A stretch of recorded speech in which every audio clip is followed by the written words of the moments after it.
Hi friends, welcome to Nisha vibes. ഇന്നത്തെ എൻ്റെ video എന്ന് പറഞ്ഞാൽ എൻ്റെ അടുത്ത് ഉണ്ടായിരുന്ന ചീര വെച്ചിട്ട് ഒരു ചീരത്തോരനാണ്. അതിനായി എല്ലാ ചീരയും നമുക്ക് കട്ട് ചെയ്ത് എടുക്കാം.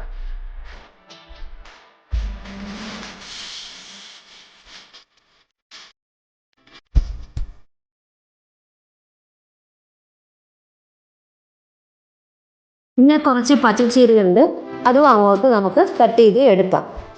എൻ്റെ ചാനൽ ആദ്യമായിട്ടാണ് കാണുന്നവരെങ്കിലും ഒന്ന് സബ്സ്ക്രൈബ് ചെയ്ത് കാണാൻ ശ്രമിക്കണേ.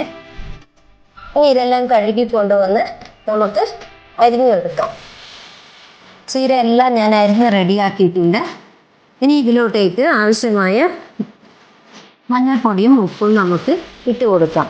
ചീരക്ക് അധികം വെള്ളത്തിൻ്റെ ആവശ്യമില്ല, അതുകൊണ്ട് വെള്ളം നമ്മൾക്ക് തെളിച്ചു കൊടുക്കാം.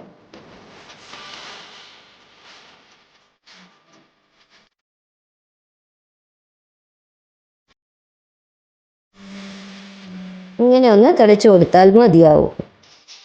അതിനുശേഷം അടച്ചു വെച്ച് ഒരു 2 മിനിറ്റ് ഒന്ന് വെന്താൽ മതിയാവും. ചീരയൊക്കെ വേഗം വേകുന്ന പച്ചക്കറി ആയത് കാരണം അത്രയും വേണ്ടി വരില്ല, 1 മിനിറ്റ് ആയാലും കുഴപ്പമില്ല. ഇടയ്ക്ക് ഒന്ന് നോക്കി നമുക്ക് എല്ലാം കൂടി ഒന്ന് ഇളക്കി കൊടുക്കാം.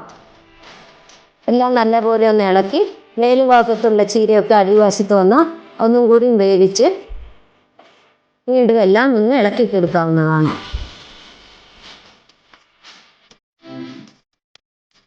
അതിനുശേഷം വേറൊരു ചീനച്ചട്ടിയിൽ കുറച്ച് വെളിച്ചെണ്ണയും വെളുത്തുള്ളിയും കരിവേപ്പിലയും ഉള്ളിയും മഞ്ഞൾപ്പൊടിയും എല്ലാം ഇട്ട് ഒന്ന് വാടുന്നത് വരെ വഴറ്റി കൊടുക്കണം. അതിനുശേഷം വേവിച്ച് വെച്ചിരിക്കുന്ന ഈ ചീരയെല്ലാം ഇങ്ങോട്ടേക്ക് ഇട്ട് കൊടുക്കാം. നമ്മൾക്ക്